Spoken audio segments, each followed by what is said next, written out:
Last class में मैं शायद पढ़ाया था कि एसी जो होता है क्या होता है, मैं बताया था कि एसी के लिए अल्टरनेटिंग करंट के लिए हमको अल्टरनेटिंग वोल्टेज की जरूरत पड़ता है, और वो अल्टरनेटिंग वोल्टेज कैसे हमारा जनरेट हुआ था, उसका एक्सप्रेशन जो निकला था हम लोग का, क्या निकला था, E is equal to E naught sine omega T.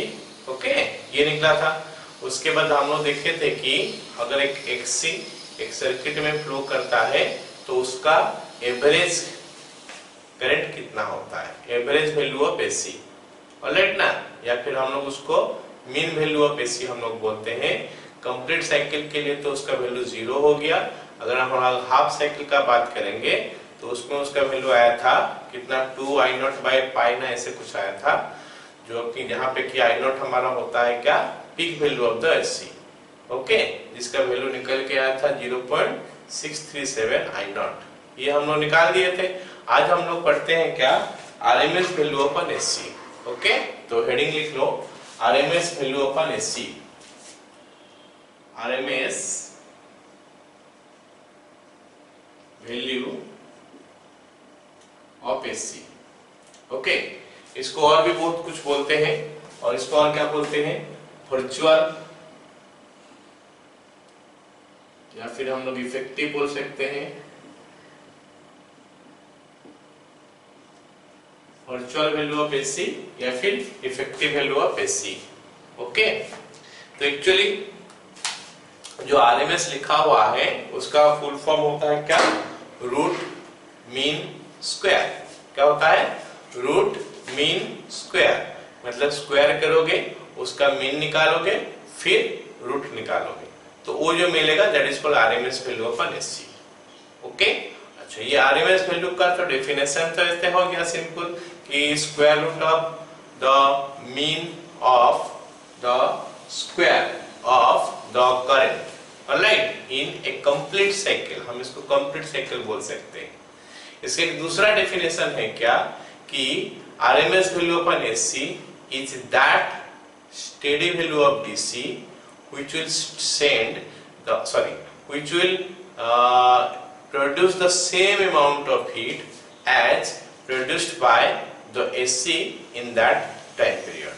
मतलब एक पर्टिकुलर टाइम पीरियड में अगर हम देखेंगे AC हीट प्रोड्यूस कर रहा है, जितना हीट प्रोड्यूस कर रहा है उसी समय में कितना DC हम लेंगे ताकि वो भी उतना ही हीट प्रोड्यूस करे, तो जो होगा उसी को हम लोग बोलते हैं उसका आरएमएस वैल्यू या फिर इफेक्टिव वैल्यू। ओके, अब सोचो जो हम लोग लगाते हैं एसी, जो एसी डिवाइसेस है, मतलब कहीं पर अगर एसी फ्लो कर रहा है सर्किट में, उस सर्किट में करंट कितना आ रहा है वो मेजर करने का बात हो रहा है। अगर हम लोग लगाते हैं एमीटर, पता तो है कि एमीटर जो होता है वो एमीटर क्या होता है, करंट मेजर करता है।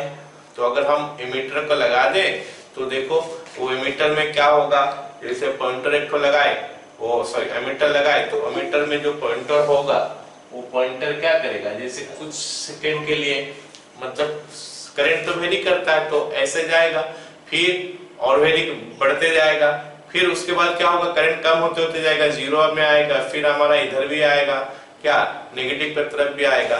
तो इन दैट केस क्या होता है, fluctuation, always fluctuation should be there, so it's not practical possible to measure the AC।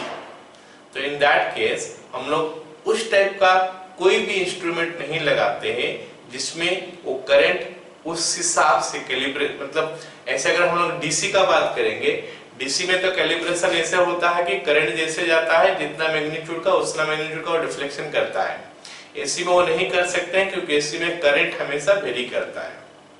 तो इसीलिए क्या होता है, एसी में जो इंस्ट्रूमेंट लगाते हैं वो हॉटवेयर डिवाइस का यूनिट, हॉटवेयर जो होता है उसी कंसेप्ट में वो मेजर करता है।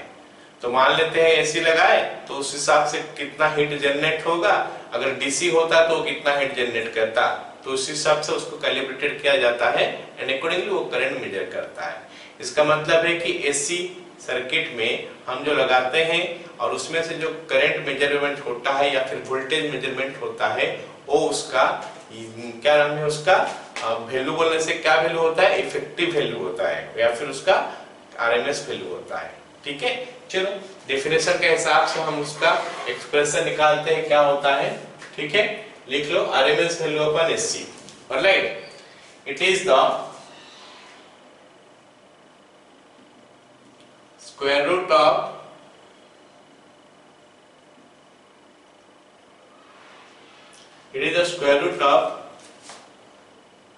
mean of square of the current. It is the square root of the mean of the square of the current for a given time period. Okay, therefore I RMS, alright. तो इसको हम लोग कैसे लिखते हैं, I R M S is equal to I square, इसका mean, alright, divided by t, इसका root over. I square इसका mean divided by t, okay.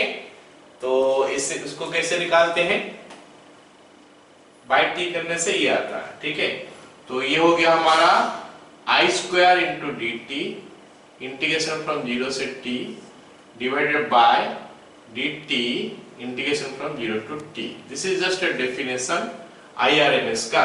IRMS निकालने का तरीका हमारा ये होता है, ऑलराइट। नीचे में वो फिर भी बोल सकते हो, जैसे लास्ट क्लास में पूछ रहा था क्या सर इसको खाली t लिख सकते हो। अगर दो टाइम का इंटरवल हो गया तो t1 से t2 इसको लिखने के लिए हम ऐसे लिखते हैं। तो ये हो गया हमारा फॉर्मूला क्या निकालने के लिए, आरएमएस वैल्यू ऑफ एससी निकालने के लिए, ठीक है। क्लियर हो गया इतना। चलो अब हम लोग क्या करते हैं, एक्सप्रेशन निकालते हैं कि आरएमएस वैल्यू कितना होता है, एक एसी का आरएमएस वैल्यू कितना होता है, ऑलराइट। हेडिंग लिख लो। अच्छा इसका दूसरा डेफिनेशन भी लिख दो, दूसरा डेफिनेशन भी लिख दो। आरएमएस वैल्यू ऑफ एसी लिख लो, RMS value of AC is that steady value of DC is that steady value of DC which would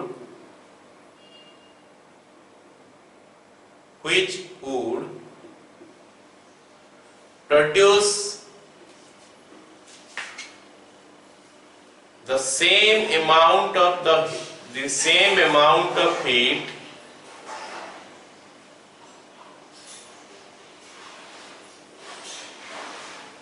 as produced by the AC in a given time, okay. अब ये हो गया definition. अब हम लिखते हैं कि expression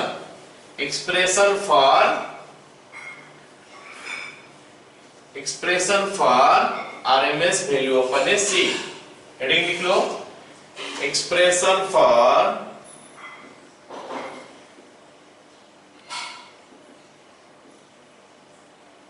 RMS value of AC। हम लोग क्या करेंगे, यहाँ पे इंटीग्रेशन का काफी यूज होगा क्योंकि इंटीग्रेशन का सिंबल भी मैं दे चुका हूं, ऑलराइट। तो कैसे करेंगे, लिख लेते हैं। कोई भी एक सर्किट है, वो सर्किट में कोई एक पर्टिकुलर समय में एक सर्किट है, उस सर्किट में कोई एक पर्टिकुलर समय में जो करंट है, वो करंट का वैल्यू हो गया I is equal to I naught sine omega t. लिखते हैं उसको पहले, write down. Let at a certain instant current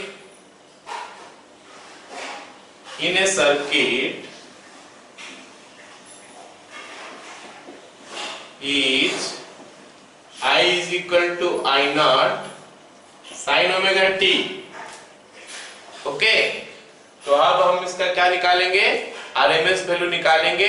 इसके लिए पहले इसका स्क्वायर का इंटीग्रेशन करते हैं।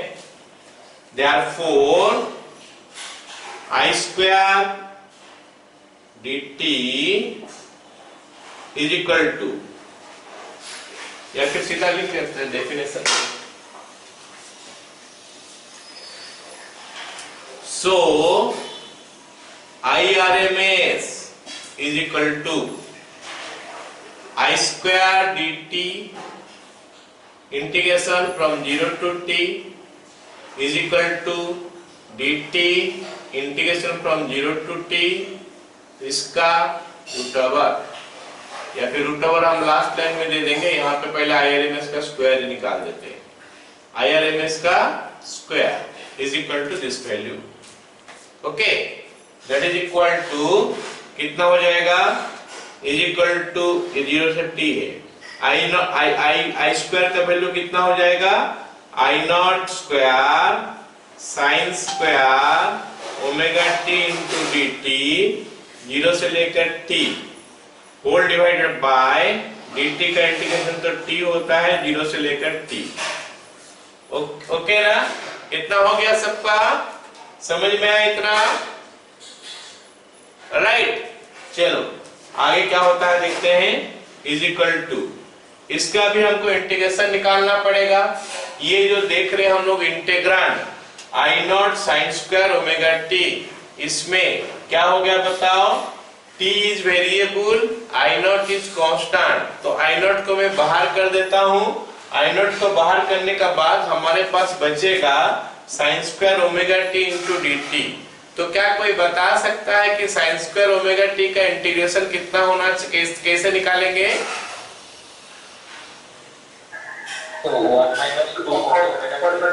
हाँ ठीक है, तो लिखते हैं ये वाला पार्ट को हम बाहर कर देते हैं पहले, 1 by T minus 0 into integration of 0 से लेकर t I not square into 1 minus cos 2 omega t by 2 into dt हो गया।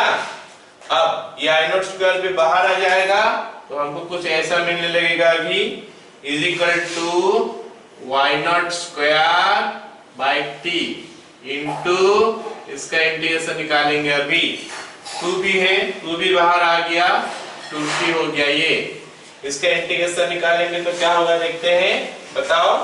ये हो गया 1 माइनस cos 2 ओमेगा t, 1 का तो t ही होता है, और cos ओमेगा t का I think it is coming sin 2 omega t divided by 2 omega. बताओ समझ में आया सबको? सो इसका वैल्यू 0 से लेकर t है, is equal to I not square by 2t। उसके बाद हम क्या करेंगे, वैल्यू पुट करेंगे, t minus sine 2 omega capital T by 2 omega. Omega into capital T का वैल्यू कितना होता है, ओमेगा इंटू कैपिटल T, इसका वैल्यू 2 पाई होता है ना, तो ये 4 पाई हो जाएगा। सो अभी 0 माइनस साइन 0 बाय 2 ओमेगा, तो ये बन गया हमारा कितना, I not square divided by 2t, फिर ब्रैकेट में कितना आएगा, ये हमारा हो गया क्या, t minus sine 4 pi divided by 2 omega. ये हमारा इस साइड का वैल्यू हो गया, क्योंकि ओमेगा t का वैल्यू 2 पाई है, तो ये 4 पाई हो गया। माइनस 0 तो 0 रहता है, साइन 0 का वैल्यू 0 ही होता है, that is this much only। Okay, अब बात हो गया क्या, ये साइन 4 पाई का ऊपर सारी चीज मतलब डिपेंड किया। साइन 4 पाई का वैल्यू कितना होता है, 0। साइन का हर पाई का वैल्यू 0 होता है, तो 4 पाई भी 0 होगा, तो 2 पाई इंटू ये t हो गया, H sine 4 pi is equal to 0। So हमको मिल गया क्या, I not square by 2, but it is actually the value of what, IRMS square. तो IRMS स्क्वायर का वैल्यू इतना हो गया, तो IRMS को कैसे लिखेंगे, IRMS is equal to I naught by root 2।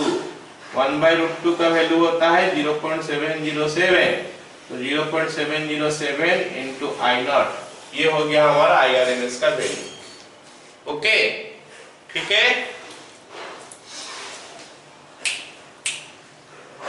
Alright ना, मैं थोड़ा एक बार और भी बता दूं कि IRMS क्यों होता है। ऐसा लिखते हैं IRMS is equal to I square, इसका मीन है ना, ये ऊपर में एक तो बार दे दोगे तो उसका मीन हो जाता है इसका रूट ओवर, ऐसा भी लिखते हैं। ये सिंबल भी यूज किया जाता है, या फिर I स्क्वायर ऐसा भी यूज किया जाता है मीन के लिए। This is another symbol for mean. I square का मीन उसका root over. So this is somewhere you may get this one, don't get confused, ये उनका खाली सिंबल है। यहाँ पे dt डिवाइड करने का जरूरत नहीं है, क्योंकि मीन का मतलब है कि t डिवाइड हुआ, टाइम डिवाइड हुआ। क्या समझ में आया सबको? Expression for RMS value of SC बताओ। ओके, ठीक है। चलो, इसको अगर हम लोग दूसरा डेफिनेशन लेके करेंगे ना, इट वुड इज कितना same amount of heat produce करेगा as compare to that one, तो उसमें करने से भी सेम आएगा, बट हम लोग एक्सप्रेशन जो निकालेंगे हम इसी हिसाब से निकालेंगे, ठीक है। हीट का फॉर्मूला क्या है जरा बताओगे मेरे को? What is the formula for heat? I square RT, पता है ना? तो I स्क्वायर RT होने से यहाँ पे जो हम निकालेंगे कुछ ऐसा निकलेगा, DH करके निकालना पड़ेगा I square R into DT। मतलब कोई एक समय में, अगर मैं बात करूं, कोई एक समय में कितना हीट प्रोड्यूस हो रहा है, उस समय का current into R into DT। मतलब कोई एक समय मैं चूज कर लिया, उसमें से थोड़ा सा आगे चले गया, थोड़ा टाइम ले लिया DT समय में, तो इतना अमाउंट ऑफ हीट प्रोड्यूस हुआ। अगर हमको निकालना है कि आपको बताओ पूरे कितने हीट प्रोड्यूस हुआ, अगर हम पूरा टाइम पीरियड ले लेंगे तो ये क्या करेंगे, इंटीग्रेशन करेंगे DH का is equal to I square R into DT का 0 से लेकर T तक। तो इसमें क्या चीज निकलेगा, सेम तो पूरा होते जाएगा, ये DT नहीं रहेगा, बाकी सब सेम आते रहेगा। हमारा ये जो है R कांस्टेंट है, बाहर आ गया, बाकी R square into DT, sorry I square into DT तो अभी भी निकल रहा है, I स्क्वायर इंटू DT निकलेगा, तो ये वाला T को छोड़ने के बाद बाकी सब चीज आ जाएगा। ये नीचे वाला T छोड़ोगे तो सब चीज आ जाएगा, मतलब I square by 2 into T आ जाएगा। It will come something like this, I square by 2 into T। Are you getting my point? ये हम डेरिवेशन नहीं करने वाले हैं, बट अगर करते वो वाला डेफिनेशन के हिसाब से कैसे निकलता मैं बोल रहा हूँ कि वो डेफिनेशन बोलता है कि जितना समय में ये कितना हीट प्रोड्यूस करता है एक टाइम पीरियड में, पहले वो निकाल दिए। मतलब AC अगर एक टाइम पीरियड के लिए फ्लो करेगा तो वो इतना ही हीट प्रोड्यूस करेगा। Is it like that?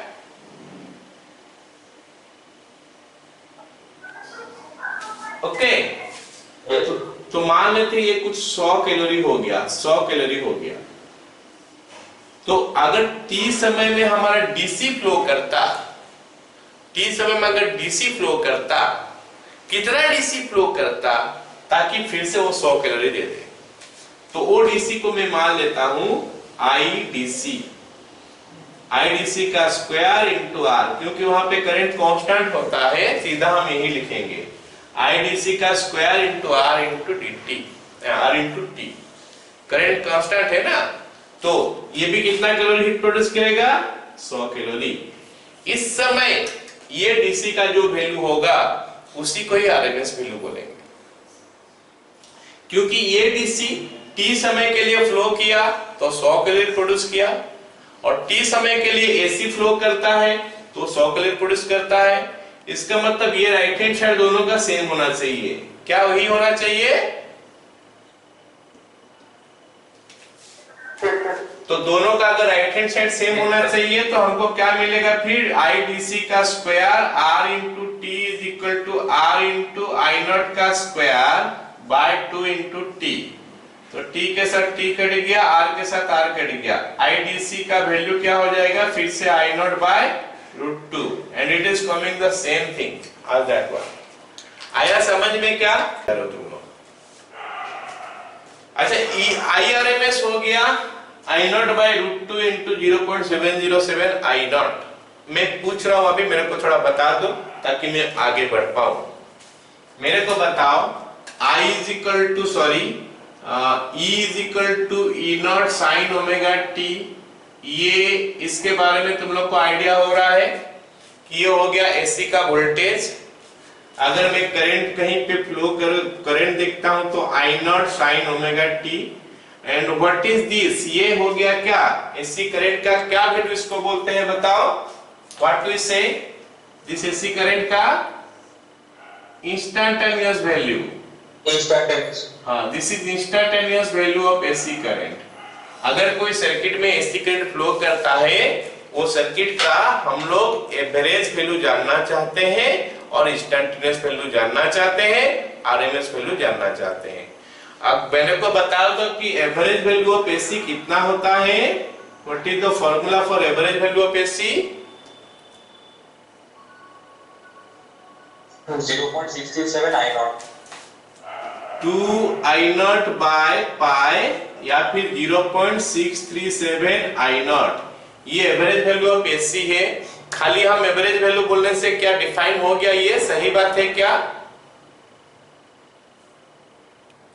अब जब हम बोलते हैं एवरेज वैल्यू, खाली एवरेज वैल्यू बोल के इतना लिखने से सही है क्या?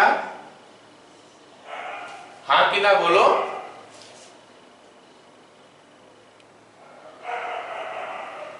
जल्दी से बोलो। यस सर सही है। नहीं, सही नहीं है। ये एवरेज वैल्यू हाफ साइकिल के लिए है। Average value for half cycle हो गया ना?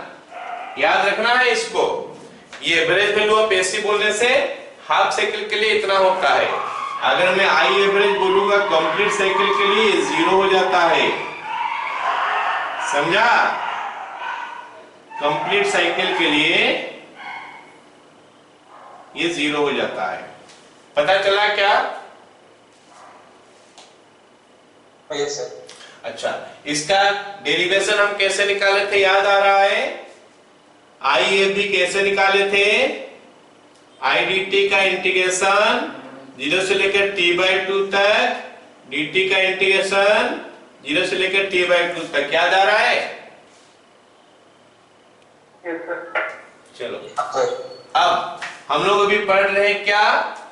आरएमएस वैल्यू, इफेक्टिव वैल्यू, मतलब यही वैल्यू दिखाता है कहां पे? जो हम लगाते हैं एमीटर या वोल्टमीटर लगाते हैं तो वहां पे ये वैल्यू दिखाता है। तो IRMS का वैल्यू कितना हो गया? I not by root 2।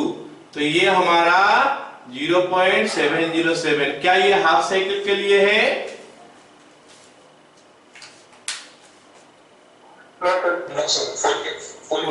Full cycle के लिए बोल सकते हैं या फिर जस्ट नॉर्मली बोलेंगे कि आरएमएस वैल्यू कोई भी टाइम के लिए हो जाएगा। हम डिफाइन के हमको क्योंकि बीच का टाइम के बारे में बहुत कुछ पता नहीं है, हम नहीं लिख रहे, इसलिए हम कंप्लीट साइकिल के लिए लिख लिए। लेकिन कोई भी दो समय में अगर मैं लूंगा तो भी एवरेज वैल्यू हमारा ये आ गया। हो गया ना? समझ में आया कि नहीं? कंप्लीट साइकिल के लिए इतना आ गया। अब आगे करते हैं क्या कि ये तो आरएमएस वैल्यू ऑफ करंट हो गया। अगर आरएमएस वैल्यू ऑफ वोल्टेज अगर लेंगे तो कितना आएगा? तो लिख सकते हैं similarly ERMS is equal to E naught by root 2। E naught by root 2 हो गया। तो हम यहाँ पे सवाल लिखते हैं, alright, the reading of AC voltmeter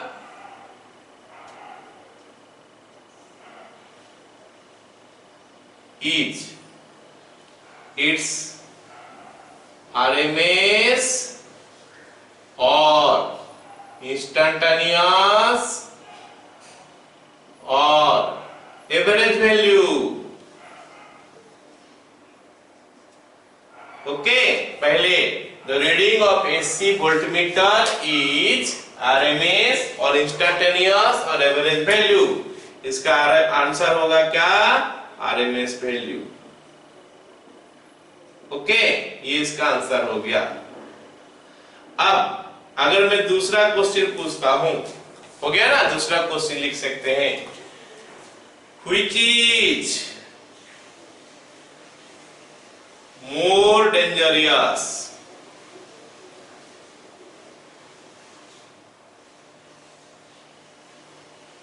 220 volt DC और 220 वोल्ट एसी।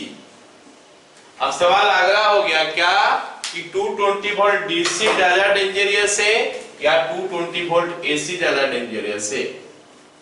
ओके, तो हम देखते हैं कि कौन सा ज्यादा डेंजरियस है। मान लेते हैं किसी एक बॉडी का अंदर डीसी 220 वोल्ट गया, ऑलराइट ना, कोई एक बॉडी है, जिस बॉडी का अंदर कोई एक इंसान है, सोच लो, उस इंसान का अंदर डीसी 220 वोल्ट गया, मतलब पोटेंशियल डिफरेंस 220 है, अकॉर्डिंगली उसका जो भी रेजिस्टेंस होगा उस रेजिस्टेंस के हिसाब से करंट बहेगा V by R। ये डीसी के लिए है। अगर एसी होगा तो क्या होगा, देखते हैं। जो हमारा एसी में जो है, ये जो है 220 वोल्ट एसी का बात कर रहा हूं, this is RMS value, E RMS is equal to 220 volt. अब पीक वैल्यू कुछ और होगा, क्योंकि हमको पता है कि E RMS is equal to E naught by √2, तो ई नॉट कितना हो जाएगा, √2 into E RMS, that is √2 into कितना, 220। ये जो है अराउंड 311 वोल्ट आता है। मतलब वो जो एसी, मतलब वो वोल्टमीटर तो दिखाता है 220 वोल्ट, लेकिन एसी का पीक वैल्यू 311 वोल्ट होता है। वो एसी का पीक वैल्यू जो है वो होता है 311 वोल्ट। मतलब जब हम लोग ग्राफ ड्रॉ करते थे ना, ऐसे करके, ये हो गया 311 वोल्ट और ये हो गया -311 वोल्ट। ओके, इसका मतलब वो इंसान का ऊपर जो पोटेंशियल डिफरेंस डेवलप होगा, जिस पोटेंशियल डिफरेंस का करंट उसको मिलेगा, वो 311 और 311 -311 प्लस 311 मतलब 622 वोल्ट का मिलेगा। समझ में आया कि नहीं? डीसी में 220 वोल्ट का मिलता है, जबकि एसी में 311 वोल्ट का मिलेगा, सॉरी 622 वोल्ट पोटेंशियल डिफरेंस के लिए जो करंट मिलेगा। पहली तो ये बात हो गया। दूसरी बात, वो करंट भी कम बेसी होते रहेगा, मतलब झटका। अगर एक मान लेते एक टाइप का करंट आया, कोई अगर उसको सह भी लेता है, ओके, मैंने मतलब क्या, उसको कुछ समय के लिए एडजस्ट कर लेता है, लेकिन कम बेसी होगा तो क्या होगा, झटका काफी आगे पीछे होगा, तो इट्स नॉट क्या वेरी अच्छा नहीं लगता, वो ज्यादा डेंजरियस हो गया मतलब। ओके ना, तो लिख सकते हो ये ERMS is equal to 220 volt, E naught is equal to 311 volt. Therefore, AC of 220 volt RMS is varying between -311 volt to 311 volt, while DC is varying say 0 volt to 220 volt. Therefore, AC 220 volt is more dangerous than DC 220 volt. बोलो, समझ में आए यहां तक? Yes sir. Okay, अगला लिखते हैं।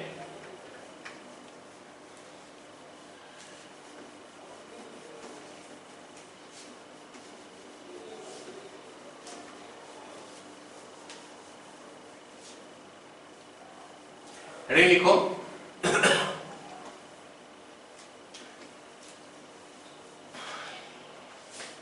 AC circuits, heading लिखो एसी सर्किट्स।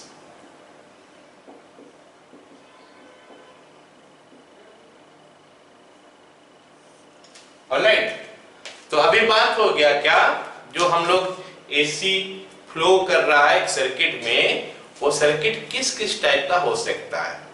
हमारा different type of circuit element होता है एंड अकॉर्डिंगली हमारा डिफरेंट टाइप ऑफ सर्किट आ जाएगा। सर्किट एलिमेंट जो हम लोग इलेक्ट्रिकल में यूज करते हैं वो क्या क्या होता है, रेजिस्टर, जो कि रेजिस्टर हम जानते हैं उसको, उसका वैल्यू जो होता है, इंडक्टर उसका वैल्यू इंडक्टेंस होता है, और कैपेसिटर उसका वैल्यू कैपेसिटेंस होता है। तो resistor, inductor, capacitor are the circuit elements in electric circuits. जब इलेक्ट्रिक सर्किट का बात करेंगे तो ये सब चीज आएगा, ऑलराइट ना। अब ये सब चीज अगर एक सर्किट में होगा तो इन दैट केस उसमें वोल्टेज और करंट कैसे आता है। यहाँ पे थोड़ा इंटरेस्टिंग सा चीज ऐसा है कि करंट हम जैसे डीसी क्या डायरेक्ट करंट, मतलब क्या डायरेक्ट करंट जो है उसमें हम लोग क्या देखे थे कि जैसे वोल्टेज जा रहा था करंट उसका पीछे पीछे वैसे जा रहा था।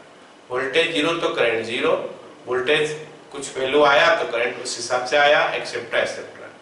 एसी में वैसे नहीं होता है, एसी में ऐसा नहीं होता है। एसी में करंट वोल्टेज के साथ साथ नहीं जाता है। अगर अलग अलग सर्किट है तो अलग अलग सर्किट में उनका बिहेवियर अलग अलग होता है।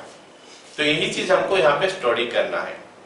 उसके लिए हम लोग क्या करेंगे, एक वर्ड में बताता हूं क्या बोलते हैं, फेजर्स, PHASOR, फेजर्स बोलते हैं। इस फेजर्स में क्या होता है, हम लोग जो वोल्टेज और करंट इनको वेक्टर मानते हैं, वोल्टेज और करंट इनको वेक्टर मान के हम लोग पढ़ते हैं। मतलब वेक्टोरियल वे में, वेक्टर वे में अगर इसको स्टडी करेंगे तो इसका जो काम मतलब पढ़ना जो होता है काफी आसान हो जाता है। ऐसे नॉर्मली एनालिटिकल वे में पढ़ोगे तो भी होगा, लेकिन काफी सारी चीज उसमें करना पड़ेगा। बट हम लोग इसको क्या पढ़ते हैं, क्या वेक्टर सोच के पढ़ते हैं। तो इसीलिए हम लोग इसको क्या बोलते हैं, फेजर्स। फेजर्स क्या होता है, वोल्टेज एंड करंट को वेक्टर जैसा मान के पढ़ो। ओके, तो इन दैट केस वोल्टेज और करंट कैसे जा रहा है उससे पता चलता है, ऑलराइट। तो फेजर्स में क्या होता है, अगर करंट और वोल्टेज साथ साथ चलता है, मतलब जैसे वोल्टेज चलता है उसी हिसाब से करंट चलता है, तो हम क्या बोलते हैं, current and voltage are in same phase.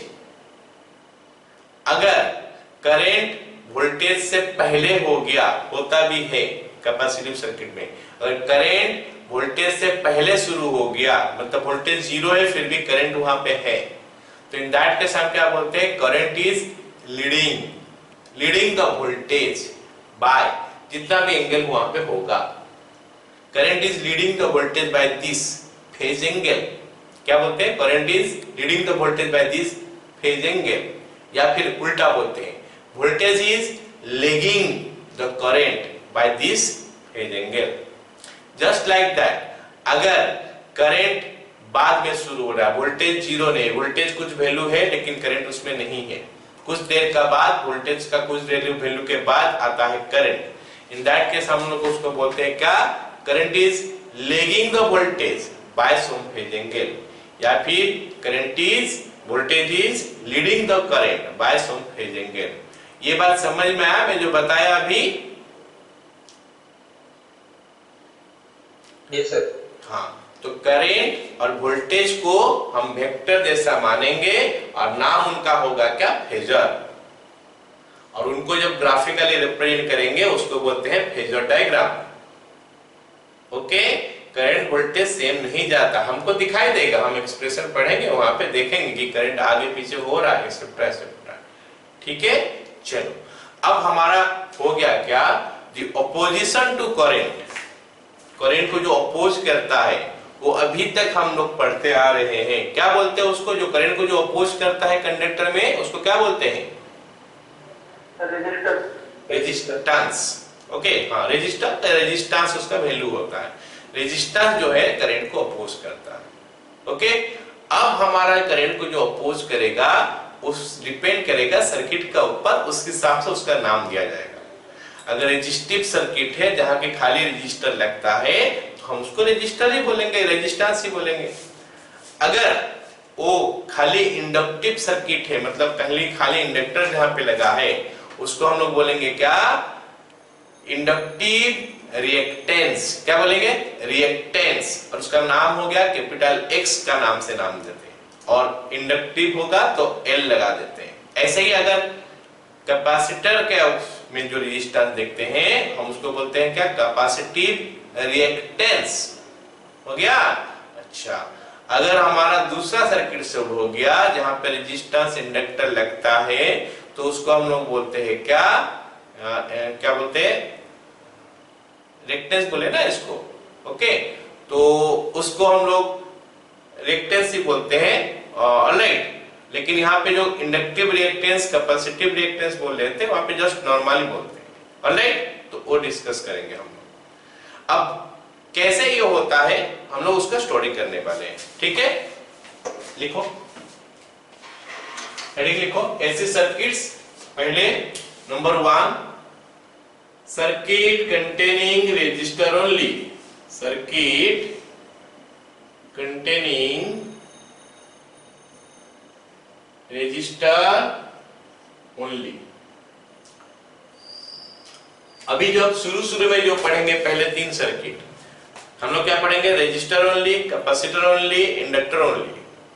वो एग्जिस्ट नहीं करता, वो एग्जिस्ट नहीं करता, खाली रेजिस्टर नहीं होता है, कहीं पे भी रेजिस्टर के साथ इंडक्टर आ ही जाता है, कैपेसिटर के साथ रेजिस्टर आ ही जाता है। लेकिन हम शुरू में ऐसा मान के पढ़ता अगर ये होता है तो क्या होगा। Alright, circuit containing resistor only. तो हम एक तो रेजिस्टिव सर्किट करते हैं, रेजिस्टर को ऐसे ही दिखाते हैं।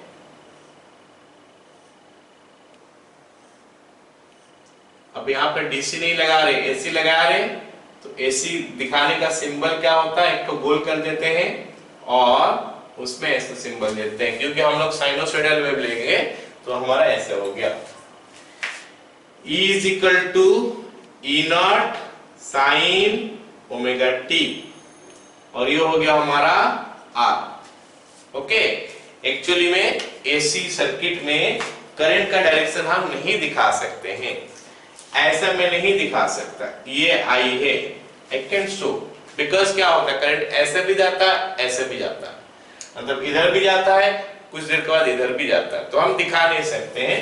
बट एक सर्टेन टाइम में, मान लेते कोई एक समय में इसमें करंट बह रहा है I, वो एक पर्टिकुलर टाइम में तो करंट बह रहा होगा ना, उसका कुछ डायरेक्शन होगा, तो ये मान लेते उसका डायरेक्शन है। इस समय अगर मैं यहाँ पे किरचॉफ लॉ का लगा लूं, केवीएल लगा लूं, तो क्या होगा, दिस वन ऐसे जाओगे, यहाँ पे ड्रॉप हो रहा है, करंट इधर आ रहा है मतलब ड्रॉप हो रहा है, मतलब माइनस आएगा, तो E minus IR is equal to 0 होगा।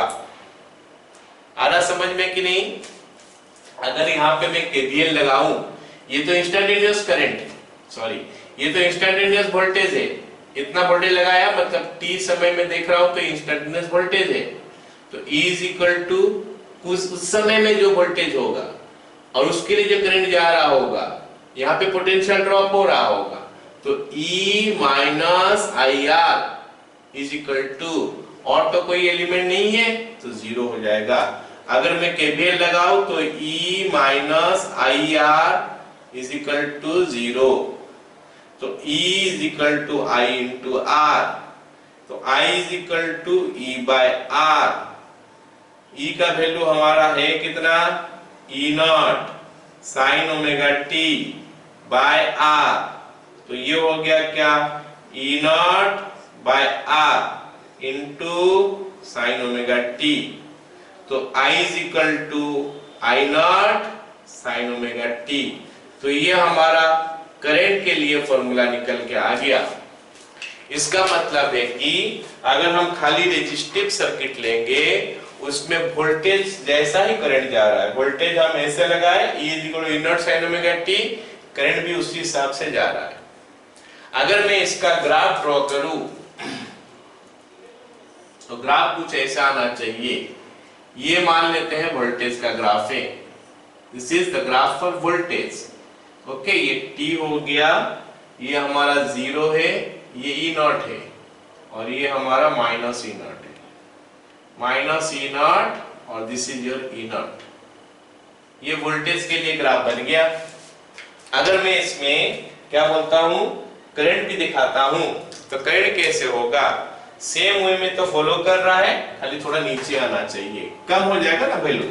आर यहाँ पे डिवाइड हुआ है, रेजिस्टेंस तो कुछ होगा, तो उस हिसाब से वैल्यू थोड़ा कम हो जाएगा, ये मान के चलते हैं। और ये करंट का ग्राफ हो गया। हमको स्टडी यही सब चीज करना है इस केस में। रेजिस्टिव काफी आसान होता है, बस ये हो गया। अब आ गया हमारा क्या, फेजर डायग्राम हम करेंगे।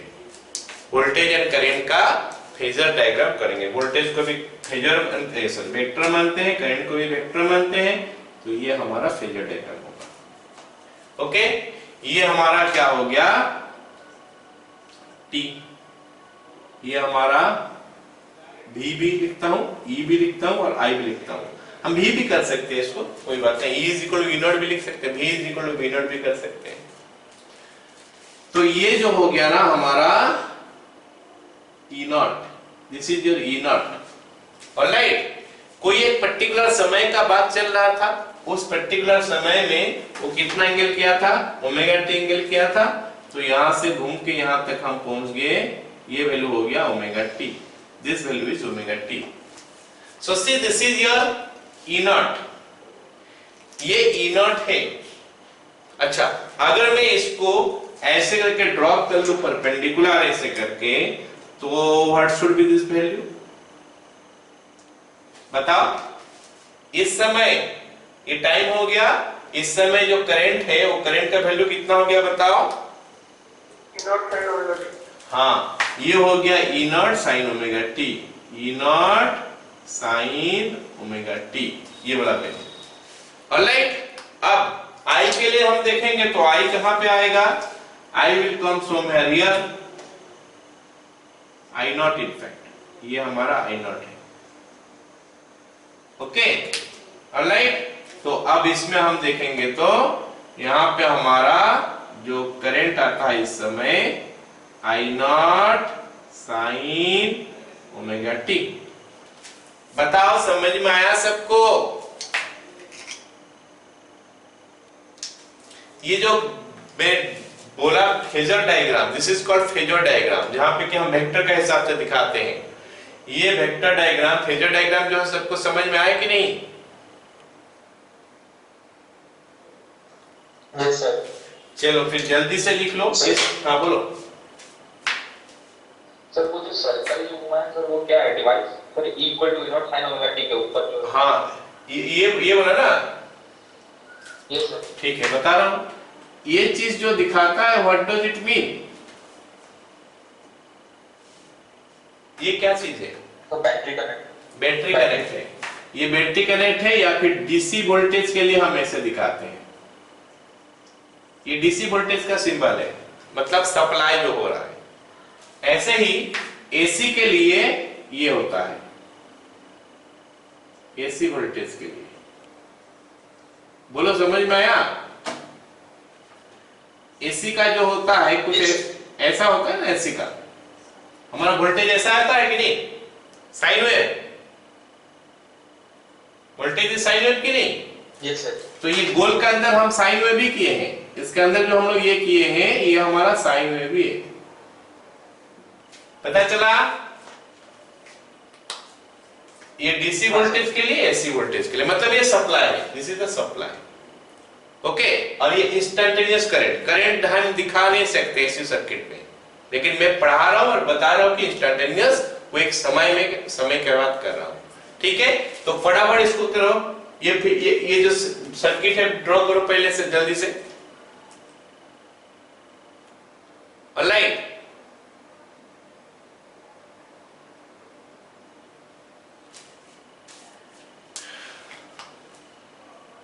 लिख लो अभी। At a certain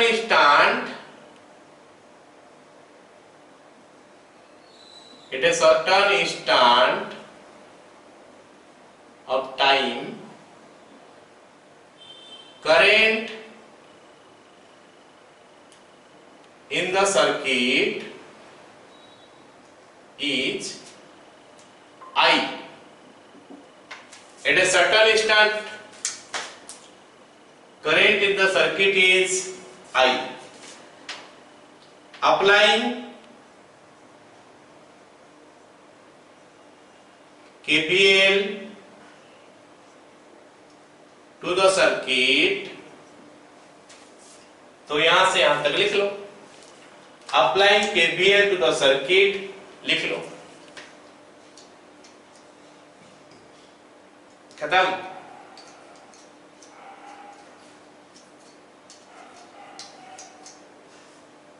यहां से स्टार्ट करके यहां तक.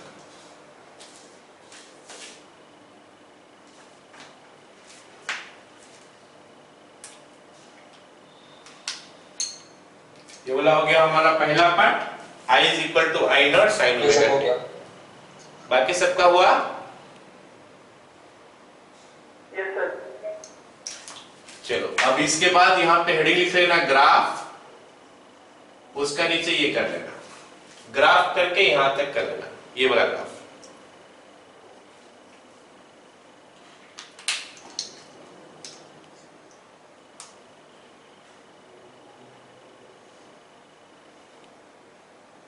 बन गया ग्राफ.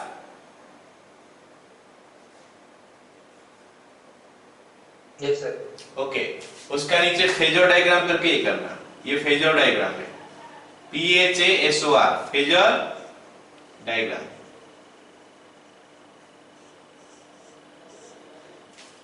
फेजर डायग्राम करके ये वाला करना. ओके.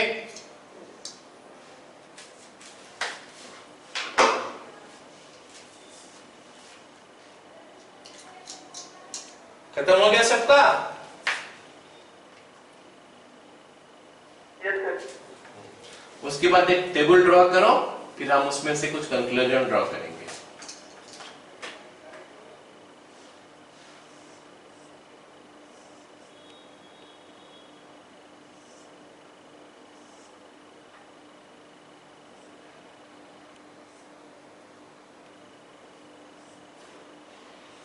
ओके. चलो इधर लिख लो ओमेगा टी. इधर लिख लो आई. इधर लिख लो ई. ऑलराइट. ओमेगा टी का वैल्यू मैं दो चार वैल्यू ले लेता हूं. 0, पाई बाय 2, पाई, 3 पाई बाय 2, 2 पाई. ठीक है. तो अगर मैं 0 लूं, ओमेगा टी का वैल्यू 0 लेता हूं, तो साइन ओमेगा टी साइन 0 होता है 0. तो ई का वैल्यू 0, आई का वैल्यू भी 0 आ रहा है. देखो राइट. अगर मैं पाई बाय 2 लूं तो साइन ओमेगा टी 1 हो गया. तो ये ई नॉट हो जाएगा. ये भी आई नॉट हो रहा है. ये फिर से 0 0 minus I naught minus E naught. फिर से 0 0. ऑलराइट. खत्म. Yes, sir. Yes sir. Okay. ये जो टेबल से पता चला हमको कि करंट एंड वोल्टेज पूरा सेम चल रहा है. So no phase difference. Okay. लिखो from the above table it can be concluded that in purely resistive circuit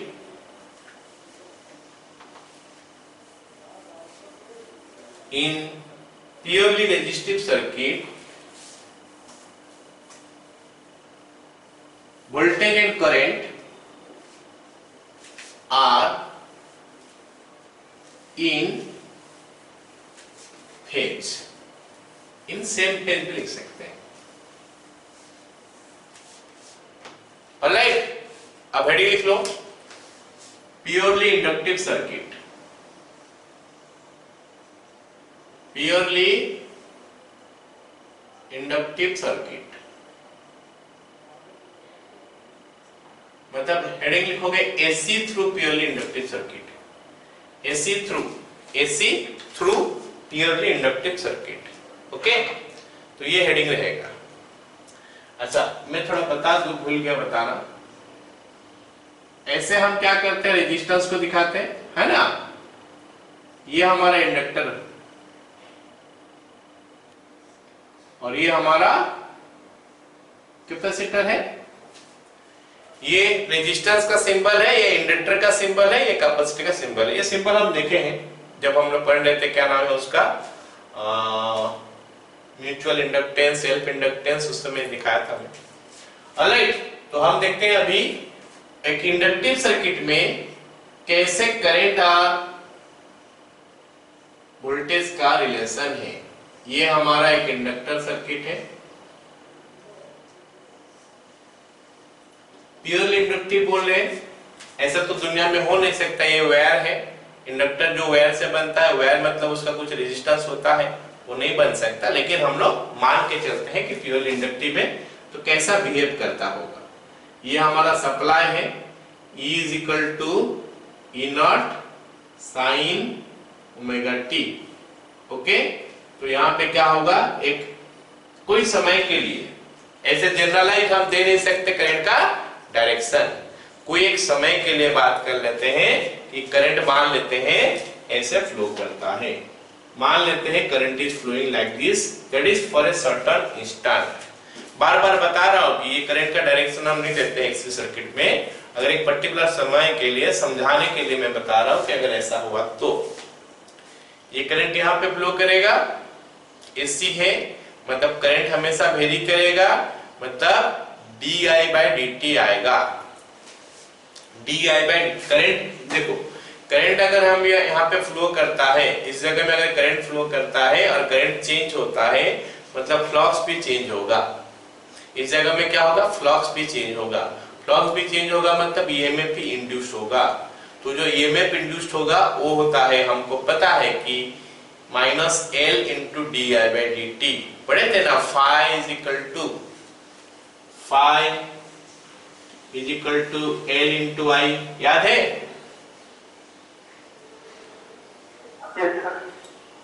self inductance में तो d∅/dt is equal to d/dt of Li, d/dt of L बाहर कर लिया, L × di/dt।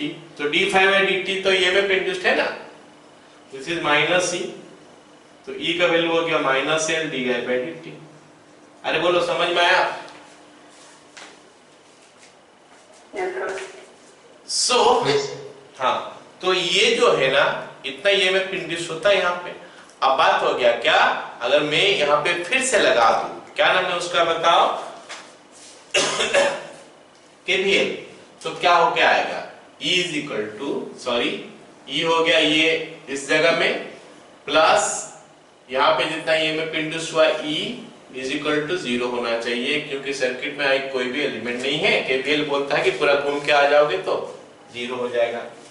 तो capital E is equal to, या फिर capital E minus L × di/dt is equal to 0, capital E is equal to L × di/dt। हो गया, I think समझ में आया यहां तक, आया ना। Yes, sir. उसके बाद हम लोग करेंगे इंटीग्रेशन वगैरह करेंगे। मेरे साथ ही तुम लोग करना। अभी पहले सर्किट को ड्रॉ कर लो, मैं एक दो लाइन लिखा देता हूं। सर्किट ड्रॉ हो गया, इसका इंडक्टेंस L है, L लिख लो यहाँ पे, खत्म। यस सर, लिख लो, if I is equal to instantaneous current at a certain time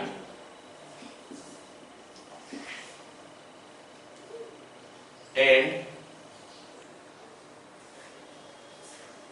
is changing at a rate of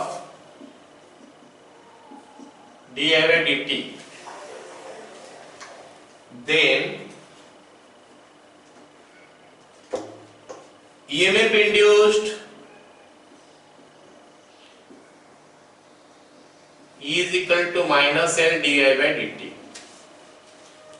okay, उसके बाद applying KVL capital E plus small e is equal to 0, capital E minus L di by dt is equal to 0, capital E is equal to L into di by dt। हम क्या निकालना चाहते हैं जरा बताओगे मेरे को? मेरे को ई तो दे दिया है इतना, मैं किस चीज में इंटरेस्टेड हूँ, क्या निकालना है मेरे को? करंट। करंट, ठीक है। हाँ आई, हम वोल्टेज और करंट में रिलेशन निकालना चाहते हैं। जैसे पिछला बार में स्टडी किए, सारी चीज इसमें भी स्टडी करने वाले हैं हम लोग। ग्राफ, फेजर डायग्राम और साथ में वो टेबल, और उसमें से कंक्लूजन ड्रॉ करेंगे कि कौन लीड किया कौन लैग किया। ओके, चलो यहाँ पे हम लिख लिए E is equal to L D square. मेरे को करंट चाहिए तो डी आई कर देता हूँ। D I is equal to E by L into D T, that is equal to E not sine omega T by L into D T. Okay, अब हम क्या करते हैं, इसको इंटीग्रेट करते हैं I निकालने के लिए। D I is equal to E not sine omega T by L into D T. बोलो समझ में आया अब तक?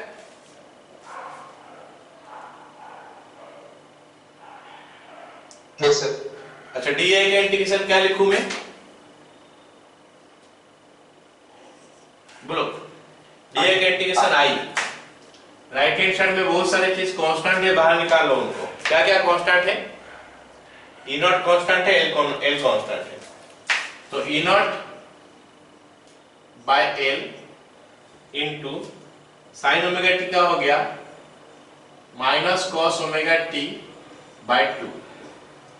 Okay, minus cos omega T by 2, नहीं 2 कैसे, बाय ओमेगा, ओमेगा। ठीक है। तो ये हो गया हमारा करंट के लिए expression. I is equal to E naught by L into minus cos omega t by omega. Alright, is equal to, मैं इसको कुछ ऐसा लिख सकता हूँ शायद, is equal to what is it, minus E naught by omega L into cos omega t। ये तो होगा ही, लेकिन कुछ समझ में नहीं आ रहा है यहाँ पे कि I और ये जो है क्या, ये मैं इनमें कैसे क्या रिलेशन बैठाओगे पता नहीं चल रहा ठीक से। तो हम क्या करेंगे ना, इस चीज को साइन में लिखा हुआ है यहाँ पे, मतलब इस चीज को भी मैं साइन में कन्वर्ट कर दूंगा। साइन में कन्वर्ट करने से क्या आएगा देखो, E not by omega L sine omega 90 minus theta होता है ना, तो pi by 2 minus omega T. लेकिन एक तो बाहर में माइनस है ही, minus E not by omega L sine, कुछ तो ऐसा मिलता जुलता हो गया, लेकिन यहाँ पे ओमेगा टी पहले है, वहां पे ओमेगा टी बाद में है, तो वो करने के लिए माइनस को उसके अंदर ले लेते हैं। सबको पता होगा कि sine minus theta minus sine theta होता है, पता है ना सबको? तो ये माइनस को ये साइन का अंदर ले लेता हूं मैं, तो बन जाएगा क्या, E not by omega L sign minus pi by 2 minus omega T. तो बन गया क्या, E not by omega L sine omega T minus pi by 2। अब काफी सिंपल दिखने लगा, ये जो चीज है अभी काफी सिंपल दिखने लगा, कुछ ऐसा नजर आ रहा इस टाइप का। अब यहाँ पे एक चीज मार्क करो, तो I का वैल्यू मैं कुछ लिखता हूं ऐसा, I not sine omega T minus pi by 2। अब फिर से मिक्सअप मत कर देना प्लीज, आई नोट लिखा है तो पिछला वाला का आई नोट का रिलेट मत करना। पिछला वाला आई नोट में क्या था, ई नोट बाय आर था। मत बोलना कि सर आई नोट हो गया ई नोट बाय आर, वो उसके लिए चले गया, खत्म। अब इसके लिए मैं फिर निकाल रहा हूं, पूरा हेडिंग शुरू से किया हूं। तो इसका आई नोट रेजिस्टिव का आई नोट का साथ कोई लेना देना नहीं है इसका। तो इसका आई नोट का वैल्यू क्या हो जाएगा, ई नोट बाय ओमेगा एल। इसका आई नोट हो गया क्या, ई नोट बाय ओमेगा एल। अब ध्यान देने वाला बात एक यहाँ पे है कि वहां पे जो पिछला बार में हम लोग किए थे, आई नोट का वैल्यू कुछ ऐसे निकला था, ई नोट बाय आर। बोलो हाँ कि ना। मतलब रेजिस्टिव सर्किट में, रेजिस्टिव सर्किट में आई नोट का वैल्यू निकला था ई नोट बाय आर। ये इंडक्टिव सर्किट में आई नोट का वैल्यू निकल रहा है ई नोट बाय ओमेगा एल। मतलब आर जैसा ही कुछ काम इसका होना चाहिए, हाँ कि ना बोलो। आर जैसा ही कुछ काम इसका होना चाहिए, हाँ कि ना बोलो। इसका मतलब है कि ये जो ओमेगा एल है ये रेजिस्टेंस है। ओमेगा एल जो है ये हो गया रेजिस्टेंस किसका, ये सर्किट का। मतलब अगर हम इंडक्टिव सर्किट लेंगे और पूछेंगे कि बताओ भाई इसका रेजिस्टेंस कितना है, तो इतना रेजिस्टेंस कितना है, ओमेगा एल। लेकिन इसको हम लोग बोलते हैं क्या, इंडक्टिव रिएक्टेंस, जो कि रेजिस्टेंस का काम करता है। और इसको हम लोग कौन सा नाम से जानते हैं, वो यार XL is your omega into L, या फिर ओमेगा एल को हम एक्सएल बोलते हैं और बोलते हैं कि इंडक्टिव रिएक्टेंस। बोलो इतना तक समझ में आया सबको।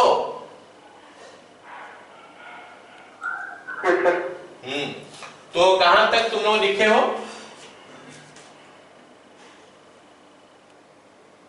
यहां तक लिख लिया क्या, चलो चलो लिख लिया तो मैं बता रहा हूं फिर आगे। ये वाला लिखोगे साइड में, I naught is equal to E naught by omega L.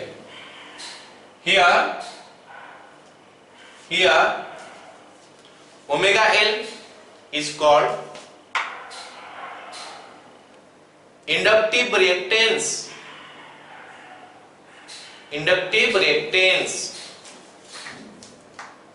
which plays the role of resistance in the circuit.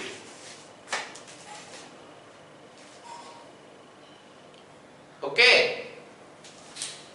and denoted by XL। तो XL का वैल्यू हो गया ओमेगा एल। अच्छा जरा बताओ मेरे को कि ओमेगा का value in terms of frequency अगर मैं बोलूं तो 2 पाई एफ होता है, पता है कि नहीं सबको। Omega is equal to 2 pi F, पता है। हाँ, तो इसको मैं लिख सकता हूं 2 पाई एफ इंटू एल। अच्छा अब बताओ मेरे को, अगर मैं डीसी लेता हूं, अगर डायरेक्ट करंट लेता हूं डीसी, तो एल का वैल्यू कितना है, फ्रीक्वेंसी उसका कितना है।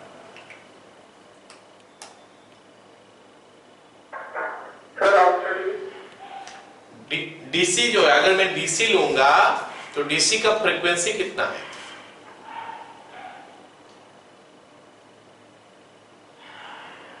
Zero. Okay, in DC F is equal to 0, तो XL इज इक्वल टू 0। मतलब ये इंडक्टर जो है डायरेक्ट करंट को अपोज ही नहीं करता। इंडक्टर जो है वो डायरेक्ट करंट को अपोज ही नहीं करता, जो करंट आता है वो चलते जाता है। In AC F not equal to 0, so XL not equal to 0। तो अगर मैं इसको ग्राफ ड्रॉ करूं तो graph is coming like this. Graph अगर मैं ड्रॉ करूं किसका, ये इंडक्टिव रिएक्टेंस का, उसका ग्राफ कुछ ऐसे आता है। स्ट्रेट लाइन है, इधर F हो गया, इधर XL हो गया। मतलब फ्रीक्वेंसी बढ़ेगा तो XL का वैल्यू बढ़ेगा, फ्रीक्वेंसी घटेगा तो XL का वैल्यू घटेगा। So XL proportional to F, और ए पर्टिकुलर इंडक्टर। अगर इंडक्टर फिक्स्ड हो गया तो एक्सएल का वैल्यू फ्रीक्वेंसी का साथ बढ़ता है। बताओ यहां तक सबको समझ में आ गया?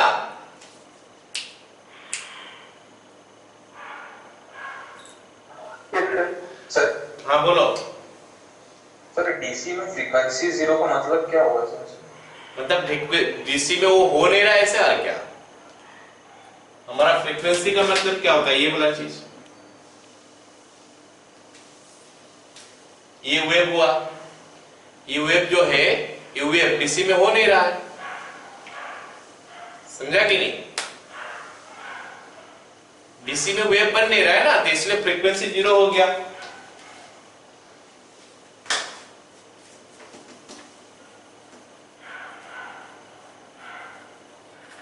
चलो अब इसका बारे में और चीज स्टडी करना है। और क्या क्या स्टडी करना है जानते हो? हमको क्या करना है, इसका फेजर डायग्राम ड्रॉ करना है, इसका ग्राफ ड्रॉ करना है, और क्या ड्रॉ करना है इसका, और टेबल से हम कंक्लूजन ड्रॉ करेंगे कि कौन लीड कर रहा है कौन लैग कर रहा है। ओके, तो एक काम करते हैं, पहले टेबल ही ड्रॉ करते हैं। इसका टेबल ड्रॉ करते हैं पहले। इधर हो गया ओमेगा टी, इधर हो गया हमारा आई, इधर हो गया हमारा ई। 0 पाई by 2 pi 3 pi by 2 2 pi. Okay, जल्दी जल्दी बताओगे। मैं एक काम करता हूं, पहले ई वाला वैल्यू लिख देता हूं। ये तो मेरे को पता है कि ई का वैल्यू क्या क्या होता है इस सब में। 0 ई नॉट 0 माइनस ई नॉट 0 हो गया। अब आई देखते हैं, ये आई के लिए फॉर्मूला है। This is the formula for I. बता मेरे को फिर, अगर ओमेगा टी 0 है तो आई नॉट क्या, सॉरी आई क्या हो जाएगा, I naught sine minus pi by 2। Sine minus pi by 2 होता है साइन, सॉरी माइनस 1, तो माइनस आई नॉट हो गया, ये माइनस आई नॉट हो गया। अब अगर ओमेगा टी हम पाई बाय 2 ले लेंगे तो हो जाएगा कितना, I naught sine pi by 2 minus pi by 2। Pi by 2 minus pi by 2 होता है कितना, 0। साइन 0 0 होता है, तो आई नॉट आई का वैल्यू 0 हो गया। तो फिर हम अगर पाई डालेंगे तो ओमेगा टी का value pi minus pi by 2, pi minus pi by 2 हो गया pi by 2, sine pi by 2 हो गया 1, I naught into 1 is I naught. Okay, अब यहां पे देखते हैं क्या हुआ। 3 पाई बाय 2, 3 पाई बाय 2 डालोगे तो यहाँ पे 3 pi by 2 minus pi by 2 हो गया पाई, साइन पाई का वैल्यू 0 होता है। और हम देखते हैं क्या, यहाँ पे क्या हो गया, 2 पाई डालने से 3 pi by 2, sine 3 pi by 2 होता है माइनस 1, तो ये माइनस आई नॉट। अब बता मेरे को, करंट आगे है या वोल्टेज आगे है? हम 0 से देखते हैं, हम 0 से देखते हैं करंट आगे या वोल्टेज आगे। 0 में जब वोल्टेज 0 है, करंट आगे चल रहा है पीछे चल रहा है? पीछे चल रहा है, पीछे चल रहा है, ठीक है ना। जब ये 90 हो गया करंट हो गया 0, मतलब 90 में ये ई नॉट हो गया करंट हो गया 0, मतलब जब वोल्टेज मैक्सिमम है करंट मिनिमम है। और कितना पीछे आ गया, 90 डिग्री पीछे आ गया, तो हम क्या बोलते हैं, करंट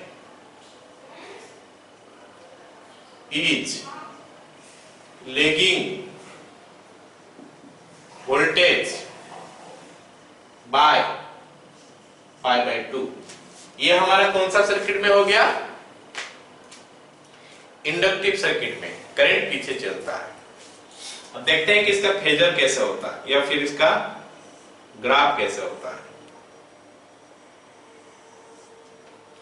ये हो गया हमारा ई का ग्राफ। ओके, वो ये टेबल से भी पता चलता है कि 0 में 0, पाई बाय 2 में दिस। जबकि ये का ग्राफ जो है ना, करंट का ग्राफ कुछ ऐसे होगा।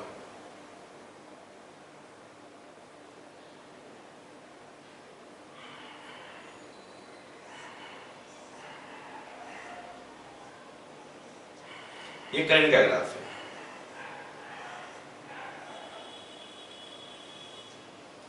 ये हमारा माइनस आई नॉट है,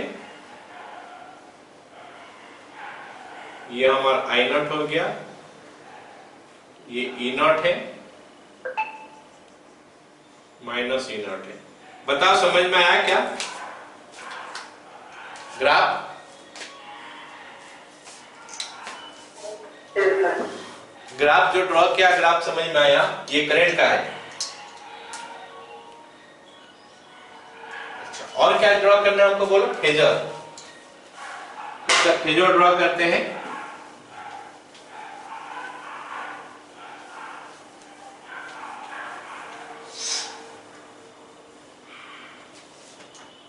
फेजर क्या होता है देखो, ये हो गया हमारा ई नॉट, ठीक है, ये ओमेगा टी है,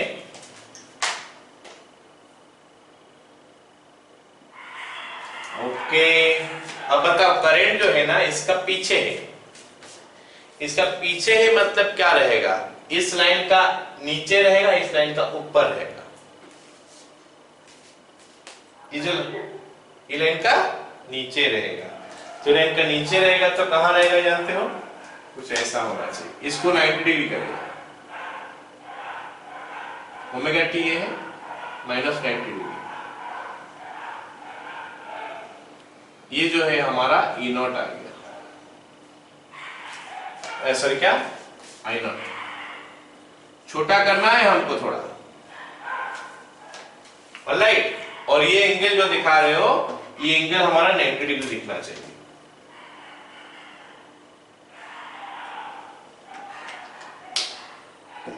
तो omega T minus pi by 2, तो ये नीचे आ गया।